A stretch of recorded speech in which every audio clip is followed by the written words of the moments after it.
A Boeing 737 is in trouble. The pilots are blinded by the rain. In the cabin हैं government officials and influential businessmen.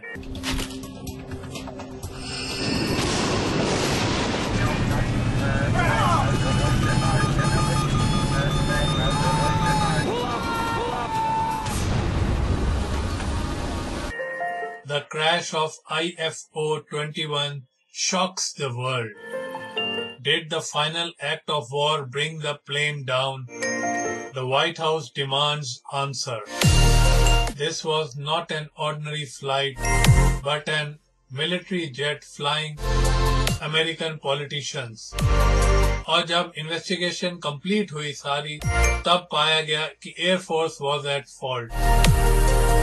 नमस्कार दोस्तों, मैं हूं आपका दोस्त, आपका होस्ट भामरी, लेकर के आए होते हैं एपिसोड आपके फेवरेट शो दुर्घटनाएं डिजास्टर्स का। ये शो जो आप हर हफ्ते सुनते हैं आपके favourite internet radio station radio उड़ान पे, जो कि है अ फ्लाइट ऑफ लाइफ। और इस शो में हर हफ्ते हम चर्चा करते हैं अलग अलग समय पे घटित अलग अलग दुर्घटनाएं डिजास्टर्स की। और आज के शो में हम चर्चा करेंगे 1996 की एक घटना, Wednesday 3 April 1996, a raw spring day near the city of Dubrovnik, Croatia. Rain pelts the runway at the city airport.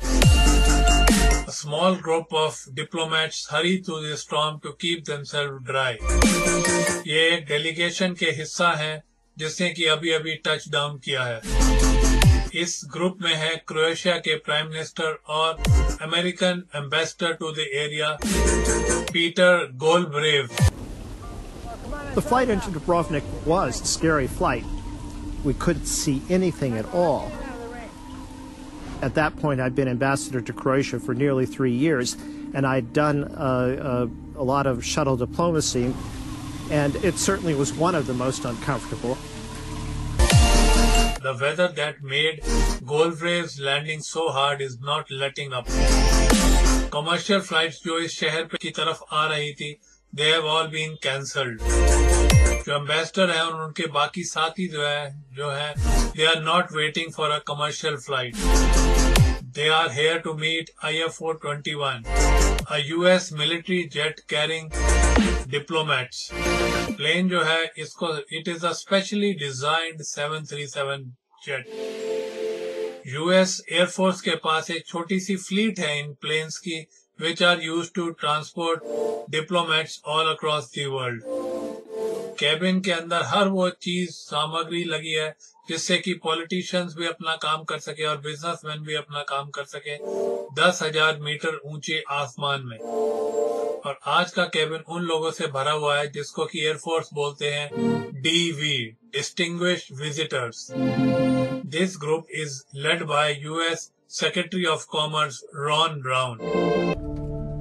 Ron Brown was a very smooth, capable individual. He was a Washington insider, and he had all the skills that go with that. Democratic party के अंदर brown जो है एक star के रूप में देखे जाते हैं। I obviously will do everything.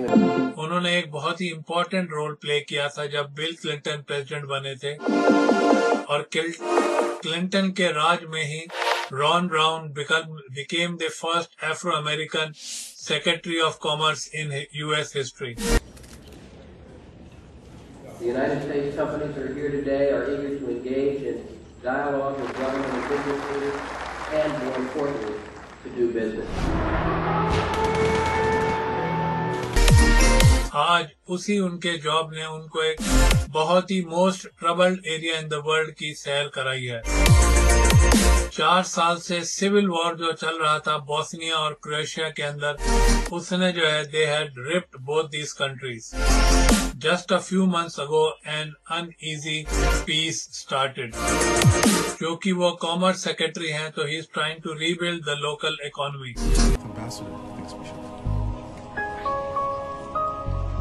The philosophy behind it was that the peace would not be durable unless there was economic progress in the region, that was really critical to the peace. Brown का जो 3 दिन का दौरा था वो शुरू हुआ था उसी दिन सुबह टुसला बॉस्निया में। ग्रुप ने जो है एक इलेक्ट्रिक प्लांट का दौरा किया था और उसके बाद हैमबर्गर खाए थे, जहाँ पे जो यूएस सेनानी मौजूद थे उनके साथ बैठ के। Being a former Army man myself, I know what being away from home is like, so we thought we would bring a little bit of home to you. आजकल जो फाइनल शेड्यूल है दिन का वो है the ancient coastal city of Dubrovnik. लड़ाई से पहले it was a vital part of the country's tourism economy. It was my idea that Ron Brown should go to Dubrovnik. The Croatians were very eager to get the word out that Dubrovnik was still standing and that it was still a tourist destination. So I thought it would be very useful to have Ron Brown and the delegation go there. But on this damp day, Dubrovnik is not at its best. और वो शहर दिख भी नहीं रहा था क्योंकि आसमान से जो धुंध थी उसने सारे शहर को ढक रखा था और साथ में रख रखा था the beautiful Adriatic coast.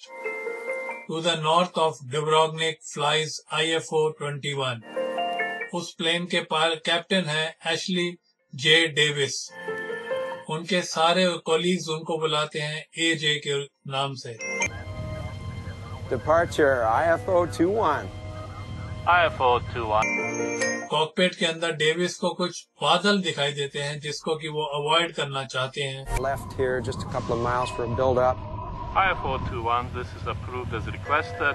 Climb and maintain fly level 160. Up to 160 now. IFO-21.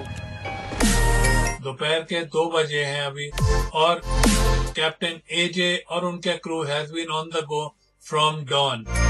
इस प्लेन का जो केबिन है वो तो हर तरह के कंफर्ट के लिए बनाया गया है, लेकिन उसका जो कॉकपिट है it is a replica of the standard 737 cockpit.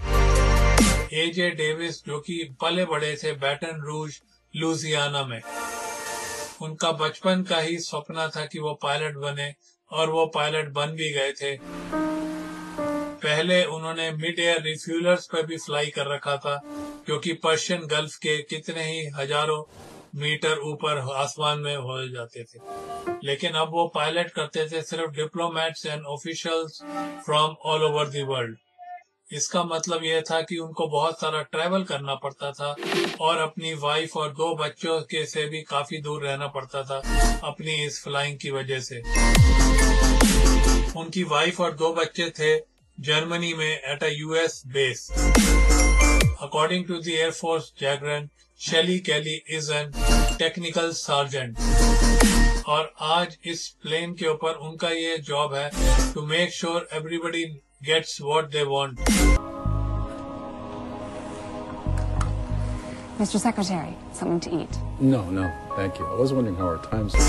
The diplomats were supposed to land at Dubrovnik in mid-afternoon, but वो सुबह से ही काफी लेट चल रहे थे। Find out for sure if you'd like. Yeah, thank you. Early would be good. AJ Davis जब इस शहर के नजदीक आ जाते हैं तो वो US एयरफोर्स वेदर सर्विस से इस शहर के मौसम के बारे में अपडेट मांगते हैं। Metro IFO-21, how copy? Over. IFO-21, copy loud and clear. Weather for Lima Delta uniform as follows. Rain. Sky conditions 500. Broken. That would be ceiling. How well do you copy? Metro IFO-21 copies. Yeah, we've been in it all day. Are you expecting any changes in the weather? Pretty much continued rain, over. Copy. Rain. Thanks for your help. So, let's see the sights of Dubrovnik. Just 4 months after the peace treaty was signed, the skies over this area are not 100% friendly skies. Plane जो है उनको अभी भी इस तरह से उड़ाया जाता है इन हाईली restricted lanes. डेविस ये जानते हैं कि यहाँ पे फ्लाइट रेस्ट्रिक्शंस हैं, लेकिन उन्होंने कभी भी अपनी जिंदगी में इस एरिया में फ्लाइट नहीं उड़ाई है। जैसे ही वो क्रिएशन बॉर्डर के नजदीक पहुंचते हैं, उनको एक अनएक्सपेक्टेड वार्निंग मिलती है। IFO-21, this is Magic 5-1. Magic जो है कॉल साइन है of peace keeping early airborne aircraft के, जो कि ये आसमान में जो है एक पुलिस की तरह सब कुछ चेक करते हैं कि क्या आसमान में उड़ रहा है। Be advised, you're leaving an approved corridor. Please reroute immediately. Davis is not, of course, he is flying the same route which he had planned earlier. And without knowing them, Davis और उनका crew are flying out of the restricted area. They are flying in a potential dangerous territory. Leaving an approved corridor. Reroute. Roger, Magic. Our error. Rerouting now to proper corridor. Over. The second time today. The approved corridors वो change हो गए थे और Davis और उनके crew को बताना चाहिए था इसके बारे में। और इस अप्रूव्ड कॉरिडोर में वापस आने के लिए Davis would have to spring out to the west. It's an embarrassing situation which is going to cost them time. Shelley, AJ, we've been directed to reroute. We'll be arriving about 15 minutes late at Dubrovnik. Apologies to all back there.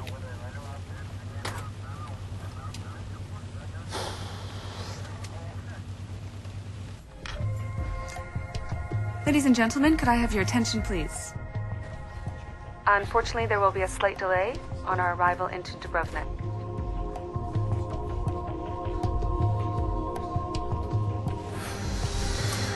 DVs aren't going to be happy at all. The weather ahead will probably slow us down even more. उनके इस plane के बाहर तो मौसम बहुत ही खराब है और बारिश जो है बहुत जबरदस्त तरीके से पड़ रही है। एक ऐसे एयरपोर्ट की तरफ बढ़ते हुए जिसको कि उन्होंने कभी देखा ना हो, और प्लेन भी पूरा भरा हुआ है with politicians and diplomats and businessman. Davis के लिए काम उनका आसान नहीं होने वाला है। इस प्लेन और इसमें सवार लोगों के लिए क्या होने वाला है अगले कुछ घंटों में, it will capture the imagination of the world. बहुत ही बारिश तेज है और भारी बारिश के बीच में एक छोटा सा एयरपोर्ट डुब्रोवनिक का क्रोएशिया के अंदर it has been soaked up, और उस शहर की तरफ बढ़ रहा है एक यूएस एयरफोर्स का मिलिट्री प्लेन जिसमें कि 35 लोग सवार हैं of a trade delegation, and leading this delegation is U.S. Secretary of Commerce Ron Brown. We'll see which path Ambassador thinks we should follow. Dubrovnik approach, IFO 21, level 100. Dubrovnik approach, good afternoon. Maintain 10,000 feet for beacon approach. Runway 12. Okay, descending to 10,000 feet, IFO 21. इस शहर में मौसम इतना खराब है कि आज के दिन की सारी कमर्शियल फ्लाइट्स कैंसिल कर दी गई हैं, और जैसे ही ये एयरपोर्ट की तरफ अप्रोच करते हैं बारिश कम नहीं हो रही है।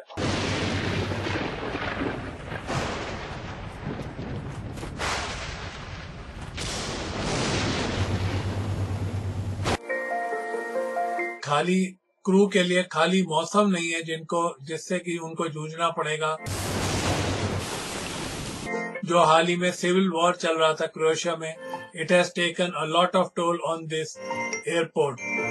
ये कई सालों से बंद था और अब जो है नया लैंडिंग सिस्टम की ये एयरपोर्ट वेट कर रहा है। The airport was totally trashed by the Serbs who had taken over the airport during the 91 war. They really went out of their way for the destruction. They destroyed the instrument landing system. The new one was on order. सारी दुनिया में जो था airport जो है बहुत ही sophisticated technology use करते थे to help the plane take off and land. Doppler radar जो था warns off for incoming storms. Glide scope helps the pilot to stay on course to land. जो तबाह हुआ ये एयरपोर्ट था उसके पास ये दोनों चीजें नहीं थी। इस एयरपोर्ट के पास रेडार भी नहीं था to see the incoming planes which are coming to land. ये एयरपोर्ट यूज कर रहा था non directional beacons to help the planes land. और एविएशन वर्ल्ड में ये एंशिएंट टेक्नोलॉजी मानी जाती है. There are many non-directional beacons used in the United States and throughout the world, but they're an older navigational aid, and in fact, they were on the way out. At this Dubrovnik airport, there are 2 beacons on the ground which send signals to the pilots. When the crew gets these signals, वो अपने chart को use करते हैं और उसके साथ मदद लेके ही वो एयरपोर्ट की तरफ बढ़ते हैं. उस प्लेन IFO-21 के जो क्रू हैं, वो अभी अपने पहले सिग्नल का ही वेट कर रहे थे जब उन्हें जमीन से एक कॉल मिला. 9A CRO to IFO-21. IFO-21, I read you, 9A CRO, over. Another plane, जिसमें कि एम्बेसडर पीटर आए थे, वो टचडाउन कर चुका था कुछ समय पहले इस एयरपोर्ट पे. The pilot of this aircraft is very experienced and familiar with this area. He wants to let the crew know what to expect. IFO-21, we landed about an hour ago. The weather was at minimum. Adjusting the wording to split if you have to execute the missed approach. Over. Roger, 9A CRO, we read you. Out. Diverting would not be a pleasant news for the trade delegation. The pressures to get the passengers to scheduled news conferences and other activities were probably pretty high. As Davis comes near this airport, the Dubrovnik air traffic controller calls. IFO-21, report level. IFO-21, 5,000. IFO-21, roger. Descend to 4,000. Report Kilo Lima Papa. Down to 4,000, IFO-21.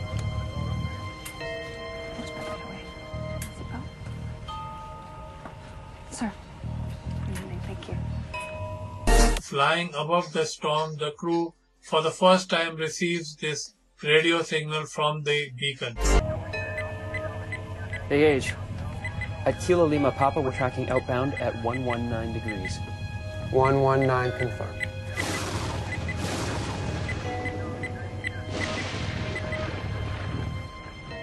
Mr. Secretary, we're landing. We'll take this up later, Adam. It's not very broken up down there. I can't see through it. Tim? बादल बहुत ही घने हैं और crew को जमीन नहीं दिख रही है. उनको अपने इंस्ट्रूमेंट्स के ऊपर ही निर्धारित रहना पड़ेगा as they come down to land. IFO-21. Sir, we are inside the locator, inbound. IFO-21, roger. Cleared for beacon approach. Runway is wet. IFO-21.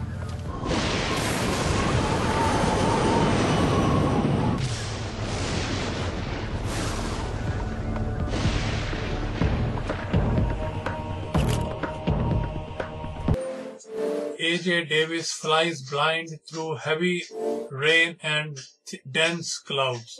वो इस उम्मीद में है कि किसी भी क्षण उनको नीचे एयरपोर्ट दिखाई दे जाएगा.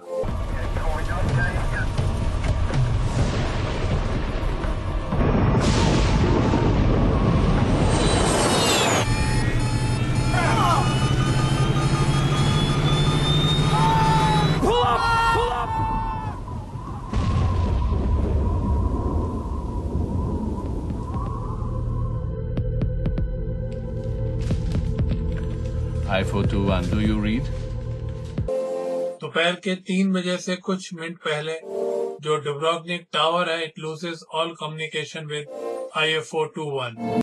IFO-21, Dubrovnik approach, do you read?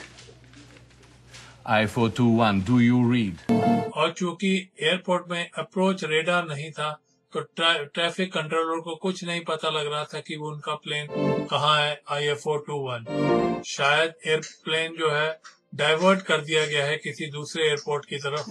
IFO-21, do you read? और जैसे जैसे टाइम बीतता जा रहा है जबकि कोई संपर्क नहीं हो रहा है उस अमेरिकन जहाज IFO-21 से, तो local controllers are not taking any chances. Initiate emergency procedures. Near the end of our shift, we heard about the possibility of a missing plane. We didn't know who was on the plane. We had no details about the flight. For situations like this, there is a certain procedure, and we just waited for more information. Peter Goldberg is waiting at this airport along with Croatian Prime Minister.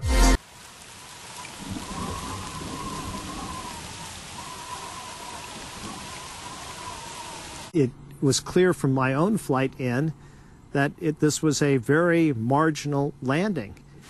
I did not expect them to attempt the landing in Dubrovnik. The Croatian Prime Minister came up to me and pulled me aside and he said, "We've lost radio contact with Ron Brown's plane." I got the State Department Operations Center on the phone and he's asked to activate the U.S. military to start search and rescue activities. Word goes out to the chain of air traffic control centers. Američke borbene snage. Jeste li imali nekakav kontakt sa tim zrakoplovom? पर किसी के साथ भी IFO-21 का contact नहीं हुआ है। जो सर्च एंड रेस्क्यू मिशन से उन्होंने एयरपोर्ट की तरफ अप्रोच को ही अपना ध्यान केंद्रित करा।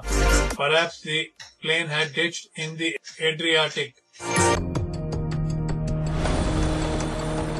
At the time, I was about 100 miles away. I was in Brindisi, Italy.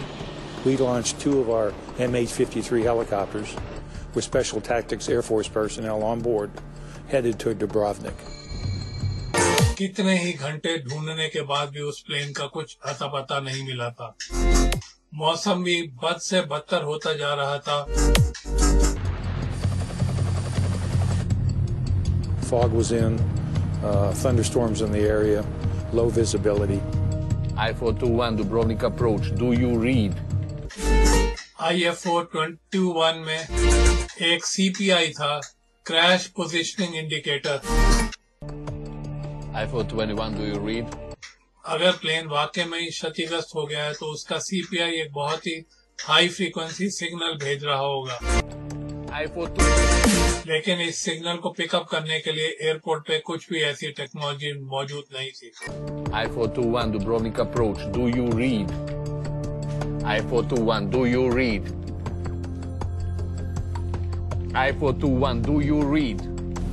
जैसे जैसे घंटे बीतते जा रहे थे जो विजिबिलिटी थी वो भी कम होती और it was frustrating these searchers. They arrived off the coast and they were over water looking for the crash.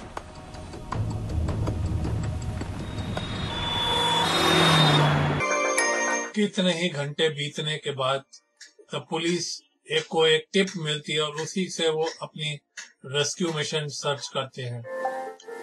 एक स्थानीय गांव वाले ने अपने घर के पास एक जो हिल था, पहाड़ी थी, उस पे कोई अजीब और गरीब चीज दिखाई दी थी उसे, और वो जो जगह थी वो कोस्ट से बहुत दूर थी। कोस्ट पे ही सारा रेस्क्यू एंड सर्च मिशन केंद्रित था, लेकिन ये जगह उससे काफी दूर थी।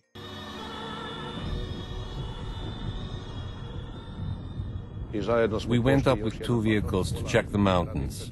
The weather was extremely horrible, strong rain and thick fog. So we went on foot for about an hour up that mountain. Then we came close. शाम के 7:30 बज चुके हैं। इस क्रैश को हुए 4.5 घंटे बीत चुके हैं। दोपहर को आपको याद होगा, दोपहर को 3 बजे इस फ्लाइट के क्रू ने क्लियरेंस के लिए, लैंडिंग के लिए क्लियरेंस मांगी थी और उसके बाद कुछ भी नहीं, खामोशी छाई हुई थी हर जगह। The news races from Dubrovnik to America. The crash site has been reached by Croatian police, and I've just received word that there's also a Croatian doctor on the scene. The tail section is only one piece which is still left of this IFO-21 flight. Debris and bodies are scattered all over the mountain. These were hard moments as we were walking over the boulders, not knowing if we're going to step on someone's body. These are the moments that you can't forget. और उसके बाद थोड़ी देर के बाद ही police एक बहुत ही pleasant discovery करती है. टेल सेक्शन में जो था एक सर्वाइवर मिला है और वो थी टेक्निकल सार्जेंट शेली केली.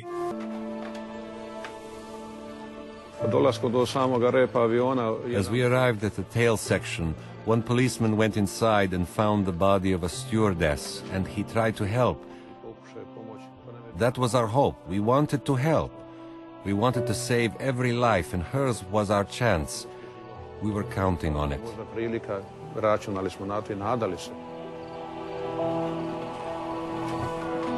अंधेरे में इन लोगों को पता लगा कि केली को बहुत ही शीघ्र मेडिकल अटेंशन की जरूरत पड़ेगी अगर वो सरवाइव करना चाहती हैं ये ऑर्डियल को. When I realized that there was no one to help, I radioed the police central station in Dubrovnik and got them the location of the crash site. By then, it was completely dark.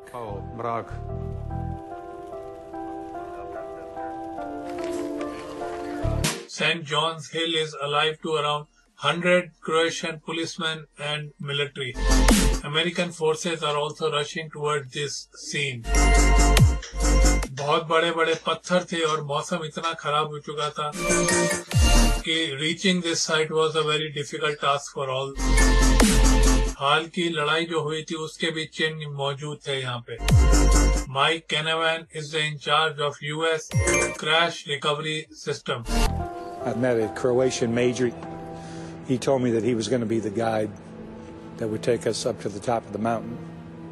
And at that time, he happened to mention that there were several minefields between where we were and the crash site. तकरीबन 2 घंटे का समय लग जाता है mic कैनावैन को ऊपर पहाड़ी तक पहुंचने के लिए. We had been walking for some time, and it was very dark. And all of a sudden, I saw something that was darker, and I didn't know what it was. And I reached out, and it was an aircraft engine. पहाड़ी के ऊपर मौसम इतना खराब है कि helicopter भी वहां तरीके से लैंड नहीं कर पा रहे थे. रेस्क्यू वर्कर्स जो थे वो मौसम के ठीक होने का वेट नहीं कर सकते थे. उनको हर शीघ्र टेक्निकल सार्जेंट केली को इस पहाड़ी से नीचे उतारना है. She has a broken spine and other injuries. और अगर वो जिंदा रह पाती हैं तो इन्वेस्टिगेटर्स को ऐसे लगता है कि शायद वो कुछ रोशनी डाल सके कि आखिरकार क्या हुआ था. जबकि केली को पहाड़ी से उतार दिया गया था, रिमूव कर दिया गया था वहां से, तो the search for other survivors continued. उस अंधेरे के बीच फाइनली रेस्क्यूअर्स ने जो है रॉन ब्राउन जो कि यूएस सेक्रेटरी ऑफ कॉमर्स थे, उनका शव उन्हें मिल गया था. रेस्क्यूअर्स को हर तरफ बॉडीज ही बॉडीज मिलती हैं जब वो इस पहाड़ी के ऊपर सर्च कर रहे थे. तो एजे डेविस और उनका crew would have been killed instantaneously. और साथ में ही मारे गए थे उस ट्रेड डेलीगेशन के बाकी के सब लोग. रेस्क्यू वर्कर्स जब इस पहाड़ी के ऊपर सर्च कर रहे थे तो एक कॉल आता है डुब्रोवनिक से. टेक्निकल सार्जेंट शेली केली की भी डेथ हो जाती है हॉस्पिटल जाते हुए एम्बुलेंस में. IFO-21 के क्रैश में कोई भी बचा नहीं है, सारे के सारे लोग मारे गए थे. A grim spring rain lashes down on the mountains of Croatia. Airport के करीब एक 737 प्लेन हैज क्रैश. ये अमेरिकन एयरफोर्स का एक मिलिट्री प्लेन था जो कि उस एरिया में एक ट्रेड डेलीगेशन को लेके चल रहा था. पुलिस और मिलिट्री ने सब पूरा इलाका छान मारा है, लेकिन जो 35 लोग उस प्लेन पे सवार थे वो सारे के सारे मारे जा चुके हैं. और उन मारे गए लोगों में US secretary of commerce Ron Brown भी शामिल थे. In the darkness, the rescuers began a very different job. Mike Canavan is with the U.S. Special Forces. Once we realized there were no survivors, the mission changes. It goes from there's no one to rescue. Now you have to recover remains.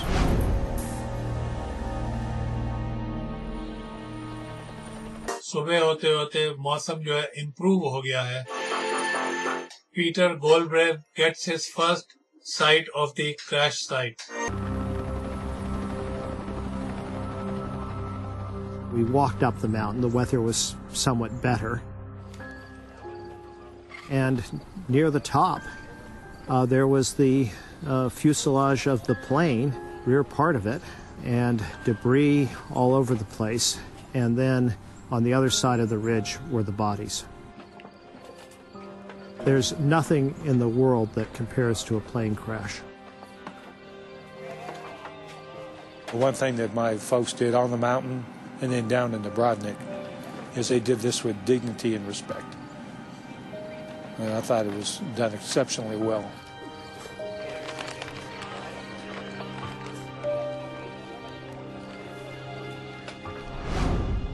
Ladies and gentlemen, the Vice President and the First Lady and the members of Cabinet and I wanted to come here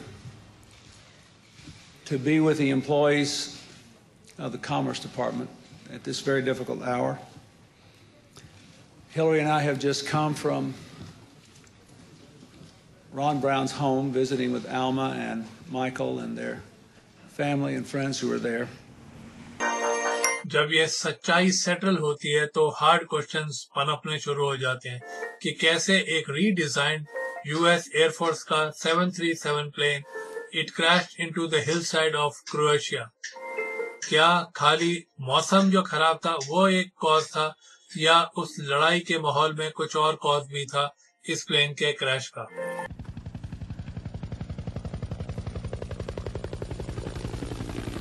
Purpose of the accident investigation team, I can guarantee you that they will be extremely thorough in their analysis in trying to determine the causes of this accident.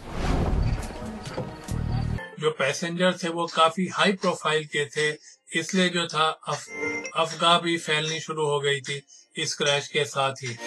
Howard Swansea उन दर्जनों expert में से है जो कि उस team में शामिल किए गए थे. In every accident, there's always a lot of speculation. In this particular case, you had a high-ranking U.S. government official. And so by the time we had even got to the crash site, there was just quite a bit of media attention around it. And there were fragments, pieces of aircraft miles away from the wreckage. So my idea was to get as much information or collect as much artifacts or physical evidence as I could. शुरुआत में ही पता लग जाता है कि investigation team जो है it is at a disadvantage, क्योंकि प्लेन में ना ही फ्लाइट डाटा रिकॉर्डर है ना ही कॉकपिट वॉइस रिकॉर्डर है. What is standard in a normal passenger jet is not there in an air force jet. I had assumed that the Air Force and these VIP flights had higher safety standards than commercial flights. And so I was really shocked to learn that the standards were generally lower than those for commercial aviation.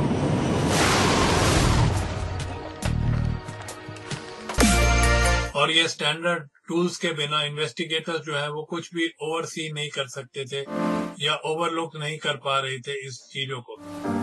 जो rack है वो तकरीबन 3 kilometre दूर है airport से, और ये सवाल अब उठ रहा था कि कैसे किस तरह ये ट्रेंड क्रू जो था इतने ज्यादा ऑफ कोर्स कैसे हो गए थे. As Swansea examines the wreckage, Nelson Sponheimer is brought in to look at other evidences.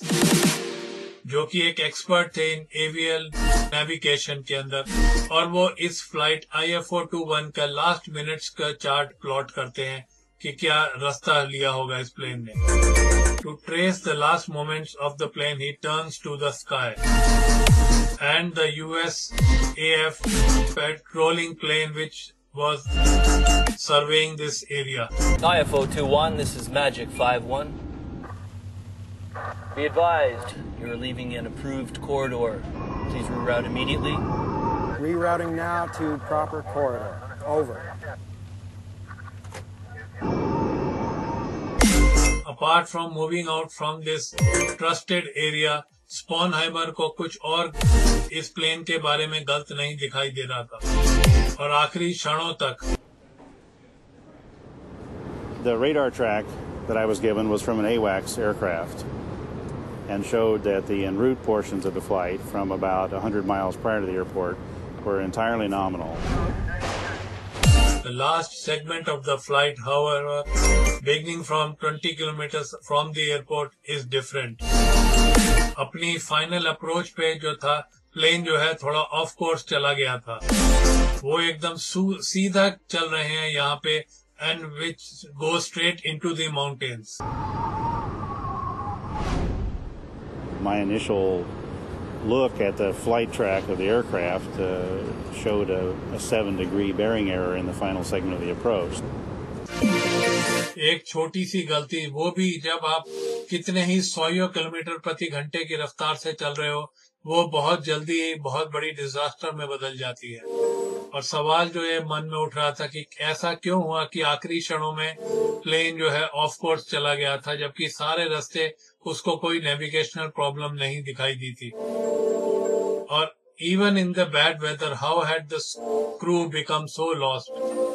Sponheimer जो है एयरपोर्ट पे लगे आउटडेटेड नेविगेशनल सिस्टम का भी मुआयना करते हैं. अभी हाल की लड़ाई में वो बैडली डैमेज हो गया था और हो सकता है वो भी मेल फंक्शन हो गया हो. 2 अलग अलग नेविगेशनल बीकन्स यूज होते हैं इस एयरपोर्ट पे लैंड करने के लिए प्लेन के. पहला जो है वो प्लेन को गाइड करता है टुवर्ड द रनवे और दूसरा ये बताता है कि कहीं वो ज्यादा दूर तो नहीं चले गए. जो पहला है बीकन, वो लोकेटेड है पास में ही कोलिसेप आइलैंड के ऊपर और ये ट्रांसमिट करता है सिंपल मोर्स कोड सिस्टम, जिससे कि ज्यादा परेशानी ना हो किसी को. और जब उन्हें ये सुनना था तो डेविस और उनका क्रू को सिर्फ सीधा ही उड़ना था as per there navigational chart. और अगर वो ऐसा करते हैं तो eventually they would have arrived at the airport. दूसरा बीकन जो है वो एयरपोर्ट पे ही लगा है and it is a fail safe device. अगर उनको ये बीकन से सिग्नल आता पहले दिखाई देता है एयरपोर्ट दिखाई देने से, तो उनको ये मिस्ड अप्रोच डिक्लेयर करना था. उसके बाद फिर से एयरपोर्ट का चक्कर काट के फिर से लैंड करने की कोशिश करनी चाहिए थी. इनफैक्ट जो प्लेन पीटर गोल्डब्रेव को लेके आया था इनके कुछ मिनटों पहले ही, वो भी अपनी सेकंड अप्रोच में ही लैंड कर पाए थे. IFO 21, I read you, 9ACRO, over. Adjusting the verdict to Split if you have to execute the missed approach. over. Roger, 9ACRO, we read you. Out. और ये इक्विपमेंट को एग्जामिन करने के बाद स्पॉनहाइमर ये नतीजे पे आते हैं कि इस इक्विपमेंट में क्रैश में कोई भी पार्ट प्ले नहीं किया था. Both the non-directional beacons were found to be operating normally by flight tests within a few days after the accident. और एक और ही बहुत ही बिजार थ्योरी भी सामने आने लगी थी कि क्या पता डेविस एक डीकॉय बीकन को फॉलो कर रहे थे जो कि जानबूझ के पहाड़ों में लगाया गया था. और ऐसा भी समझा जा रहा था कि क्या ये अटैक है कोई ट्रेड मिशन के ऊपर.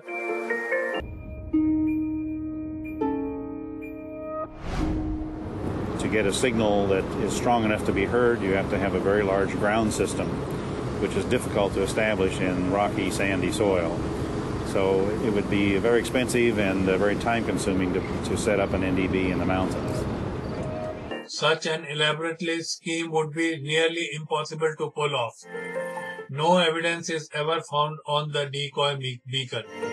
और इन्वेस्टिगेशन जारी रहती है इस क्रैश में. In the wreckage of this Air Force flight, investigators को एक बहुत ही important चीज मिलता है, ADF. The Automatic Direction Finder is recovered. ऐसा लग रहा है कि वो काम कर रहा है, लेकिन दूसरी तरफ ये भी बात है कि सिर्फ एक ही ये लगाया गया था इस जहाज में. इस एयरपोर्ट पे प्रॉपरली लैंड करने के में प्लेन को चाहिए 2 ADF। ये जो ADF है, जो लैंड में जमीन पे बीकन्स लगे हुए थे, उनके जो सिग्नल आया था उसको सुनने के लिए ये था ADF, लेकिन वो एक समय में एक ही बीकन का सिग्नल सुन पाता था। We're still not past it. I'm tuned back to KLP. और विद 1 ADF द क्रू जो था सिर्फ एक ही चीज सुन सकता था, या तो वो ये पता लगा सकते थे कि एयरपोर्ट तक कैसे पहुंचे, या वो दूसरा बीकन सुन सकते थे जो कि बता रहा था कि वो ज्यादा दूर निकल गए हैं एयरपोर्ट से। वो दोनों बीकन को एक समय पे नहीं सुन पा सकते थे। That would have required 2 ADF receivers in the aircraft, which the accident aircraft had only 1.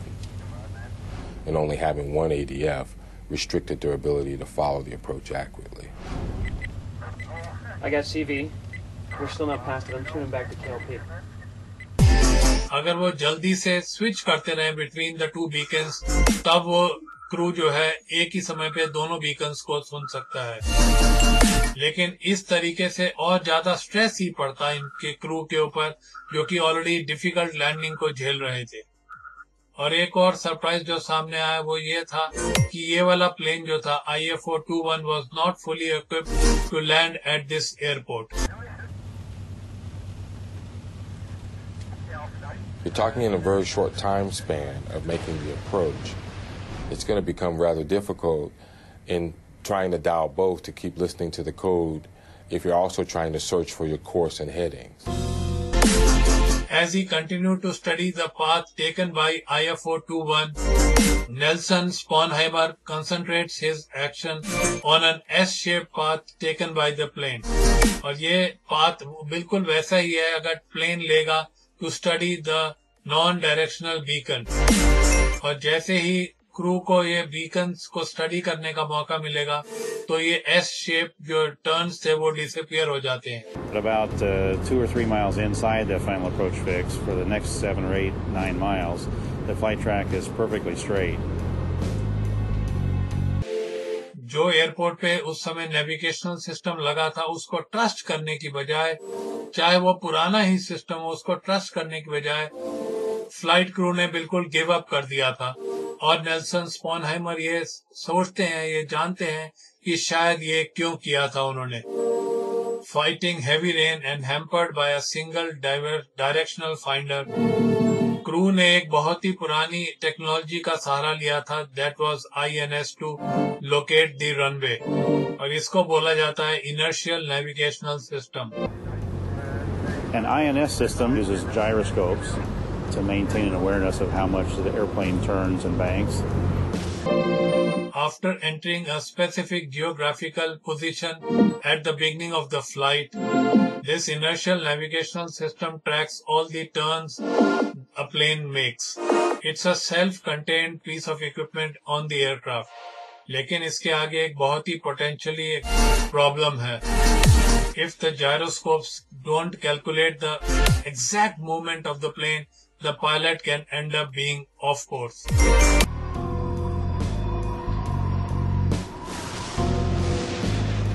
It's not very broken up down there. I can't see through it. Tim?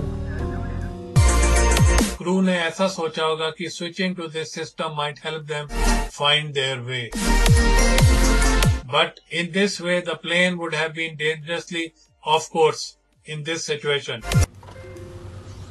INS drift in this case was probably, in my view, the primary reason the aircraft ended up where it was.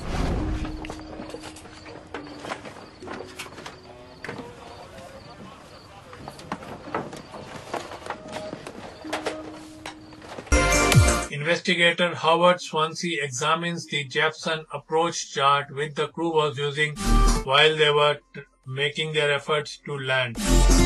Hampered by heavy rain and because they were using the INS, जो chart होंगे वो एक important part play करेंगे, और जब वो बारीकी से इस मुद्दे पे नजर डालते हैं तो उनको कुछ पेक्यूलियर सी चीज नोटिस में आती है। बहुत ही की figure, minimum descent altitude is not correct. Minimum descent altitude is the height at which the pilot is able to see the runway. अगर उतनी हाइट पे एयरपोर्ट रनवे नहीं दिखाई देता है तो you have to abort the landing.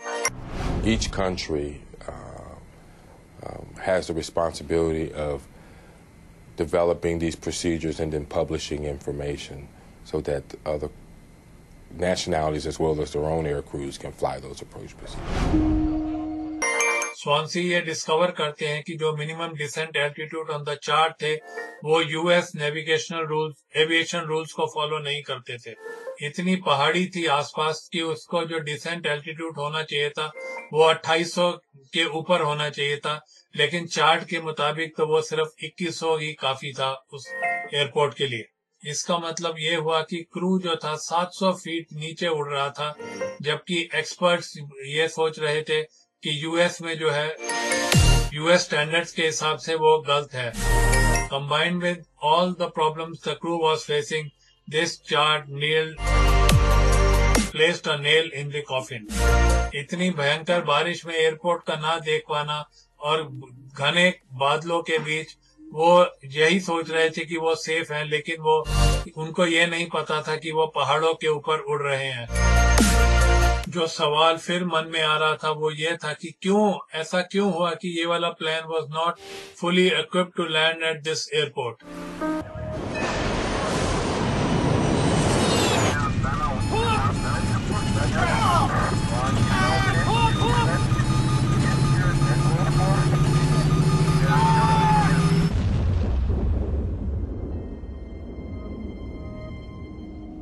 और ऐसा क्यों था कि क्रू के पास प्रॉपर चार्ट नहीं थे जिससे कि एक डिफिकल्ट लैंडिंग को भी आसान कर देना था.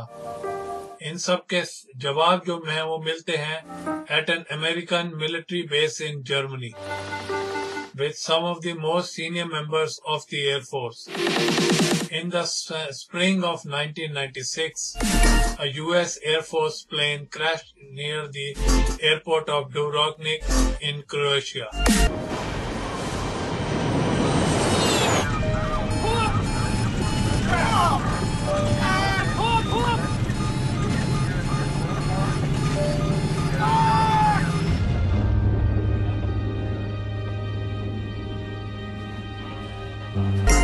जो 35 लोग इस प्लेन पे सवार थे, IFO-21 पे सबकी डेथ हो जाती है. जो प्लेन था वो स्पेशली डिजाइंड 737 जहाज था. इन्वेस्टिगेटर्स ये पता लगाते हैं कि this plane was not properly equipped to land at this war ravage airport, और जो चार्ट वो यूज कर रहे थे वो not up to the American aviation standards. ये जानने के लिए कि किस तरह क्रू इस डिफिकल्ट सिचुएशन में लैंड करने की कोशिश कर रहा था, investigators interviewed Colonel John Majerowski. He is the operation group commander of the airlift wing in charge of the flight. His job is to provide transportation for the distinguished visitors, और जो कि उनका नंबर भी बढ़ता जा रहा है. लेकिन ये कॉस्ट कटिंग का टाइम है. जॉन को बोला गया है कि to do more with less. What I'd like to talk about now is the Jefferson approach subject. एक जो इन्वेस्टिगेटर्स का काफी ध्यान केंद्रित है वो है उस बात पे कि the Jeppesen landing charts with the crew was using. The charts drawn up for most major airports crew को काफी जानकारी देता है और ये भी बताता है कि उन्हें क्या करना चाहिए when it is a missed approach. लेकिन इन्वेस्टिगेटर स्वानसी ने ये पता लगा लिया है कि the charts were not up to the US aviation standards. The Air Force had a directive that required all procedures in foreign countries to have gone through a U.S. or their evaluation process prior to an Air Force crew being able to fly that approach. The landing at the Dubrovnik airport had not been approved. और जो जेप्सन landing charts थे इस airport के लिए, they have not been reviewed. In charts को देखने के बाद हावर्ड स्वानसी ने यह तो पता लगा दिया था कि what was considered safe by the defense department and what was said by these landing charts. John Mazeroski believed that restricting these flights to an approved airport would limit some of his missions. सारे airport को check करने में तो time चाहिए और उन्होंने जो है रिक्वेस्ट करी थी कि waive off some of these reviews of the airports including Dabrowski. This Jeppesen approach waiver, what caused you to initiate this? It just seemed like we had been using these approaches for years. Safety didn't seem to be in question. But the Defense Department waiver was never granted. The approach for Dubrovnik was never approved. और बिना safety clearance के साथ भी Air Force continued to land at that airport. IFO 21, level 100. Dubrovnik approach, good afternoon. जो modern standards है उससे ये airport बहुत ही कम स्टैंडर्ड का था. जो चार्ट्स यूज किए जाते थे इस एयरपोर्ट के लिए लैंड करने के लिए they had not been checked by the air force department. जो सीनियर एयर फोर्स ऑफिशियल्स थे उन्होंने जारी रखा था इस एयरपोर्ट और बाकी एयरपोर्ट पे भी लैंड करना. In fact, none of them have been approved in this time frame. Not to my knowledge, sir. No.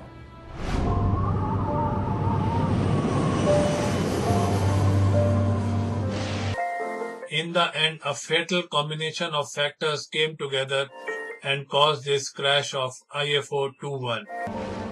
Dubrovnik approach, IFO 21, level 100. Dubrovnik approach, good afternoon. Maintain 10,000 feet for beacon approach. Runway 12. IFO 21.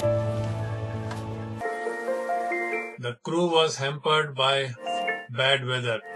Also, they were trying to land their plane on an airport which was new to them and also which had old technology. और वो unapproved charts ने जो था situation को खराब से बदतर बना दिया था. और जो इन्वेस्टिगेशन थी उसमें तकरीबन 150 लोगों का इंटरव्यू लिया गया था और जो फाइनल रिपोर्ट बनी थी वो तकरीबन 7,000 पन्नों से ज्यादा की थी.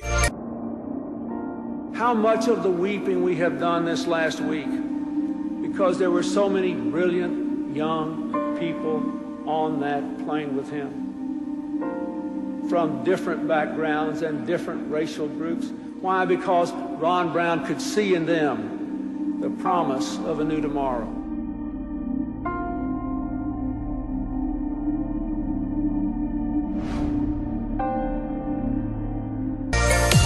The result of the investigation faults many individuals and institutions. Dubrovnik Airport is singled out for an improper landing approach system. आज जो है Dubrovnik Airport पे उतरने के लिए automatic directional finders are not needed in the planes. IFO 21. Sir, we are inside the locator, inbound. IFO 21, roger. Cleared for beacon approach. Runway is 1. IFO 21. The approach procedure has been replaced by ILS instrument landing system which the airport was getting at the time of the crash.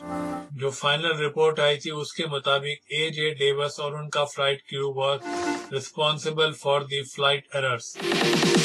And like a bullet piercing the heart of the Air Force operation, leading military figures are blamed for a failed command.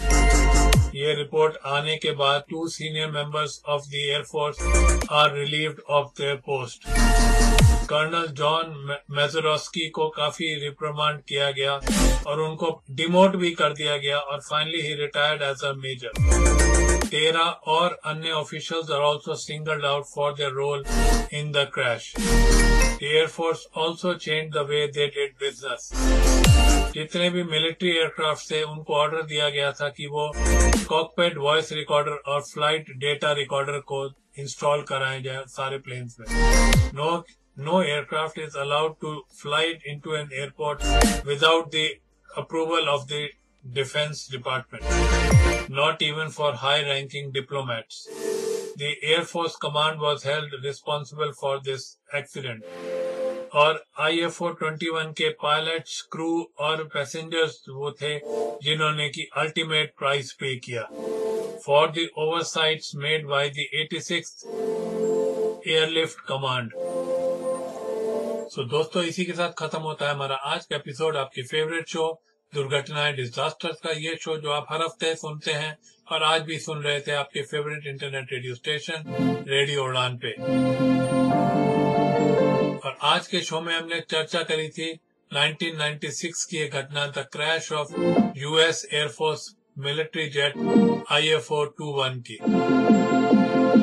अगर आप मेरे show को कोई feedback देना चाहते हैं तो आप मुझे मेल सेंड कर सकते हैं। मेरी मेल आईडी है bhamri.r@gmail.com, यानी कि BHAMBRI.R@gmail.com। तो दीजिए इजाजत मुझे, यानी कि आपके दोस्त आपके होस्ट भामरी को समेटने की। आज का शो मिलूंगा मैं आपसे अगले हफ्ते ठीक इसी दिन, ठीक इसी समय और ठीक इसी इंटरनेट रेडियो स्टेशन पर, जिसका नाम है रेडियो उड़ान। और करेंगे चर्चा हम उस शो में और किसी दुर्घटना की और किसी डिजास्टर्स की। तो नमस्कार, शुभ रात्रि, शबा खैर, गुड नाइट, गॉड ब्लेस।